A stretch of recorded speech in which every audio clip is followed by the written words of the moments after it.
Safe non-toxic oil painting is available to us today, unless you're allergic to walnut, citrus, and lavender. Now, using the three products behind me, I've been able to achieve that in my studio space. Now, before we begin, there's two scientific concepts you need to be aware of that are involved with oil painting. The first is petroleum. Petroleum is made from crude oil. It's carcinogenic. It causes cancer. It is toxic.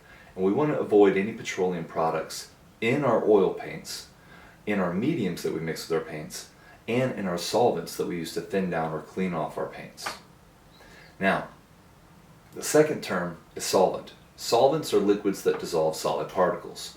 Solvents do evaporate and vaporize, which means you'll be breathing in whatever that solvent is. If it's a toxic solvent, you'd be breathing in toxins, and you need proper ventilation to evacuate those solvents out of your studio space and outside. Now, if it's a non-toxic solvent, they'll just be vaporizing and you'll be breathing in whatever that solvent is. Now, here are the three products. The first is Ngram's Walnut Alkyd Medium. Now, alkyds were first invented by Winsor and Newton, and alkyds are an acid alcohol. And what they do when you mix them with your paints is they polymerize your paints, meaning to link them together in chains, which will help with any type of flexing of the canvas and preventing them from cracking. And when it's warm and cold, when things are warm, they expand, and cold condenses. It'll prevent your paints from cracking and splitting apart as well, which is a huge problem with oil painting for future archival purposes. Now, Winsor & Newton's liquid product does contain petroleum, does contain solvents. So those solvents are vaporizing and you're breathing in petroleum. Liquid's incredibly toxic. This product, however, says two wonderful things in the back. It says non-toxic and solvent-free. And why is that? Well, there's only three materials in this product: walnut oil, acid, and alcohol. Now, that walnut oil is acting as the binder for that alkyd. And something to know about oil paints is that oil paints oxidize to harden.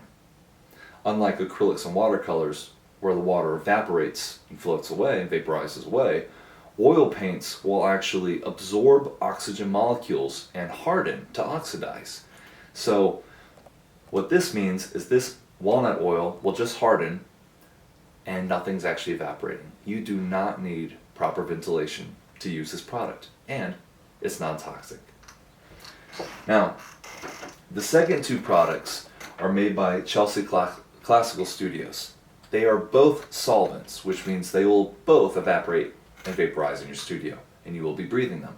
However, both products contain no carcinogenic fumes, no petroleum, no turpentine, so they do not cause cancer, they are non-toxic, they are safe to use.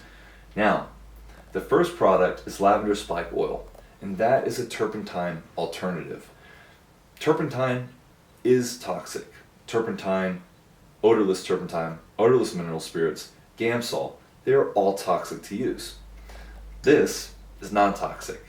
Now, it being a turpentine substitute, it's able to mix with your paints to thin them down to make a lean mixture. With oil painting, you need fat over lean. And what that means is a lean mixture has a less oil, less fat content, and that's used on the lowest layers of your painting.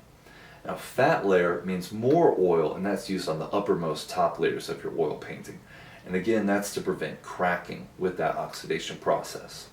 Now, this turpentine alternative can also be used to lift pigment off of your painting. So if you need to remove or scrub paint off.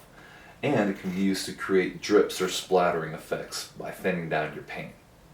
Now, the third and last product is also Chelsea Classical Studio, and it's their citrus brush cleaner, citrus essence brush cleaner. Now, it's also non-carcinogenic, no petroleum, no turpentine. And what it's used for is actually cleaning the pigment off of your brushes for changing colors, or at the end of your painting session, you would remove all those pigments off and then use brush soap and brush shaper to condition and shape your brush as well. Now, I used these all three last night on this Grisale underpainting about 12 hours ago, and it is touch dry from that alkyd medium. I also have some of that left on my palette from last night. I used titanium white and natural burnt umber, and the thinner amounts are a little tacky. However, the thicker impasto are sticky but are still touch dry. Everything is touch dry, and on the end of my finger that I just used is completely clean.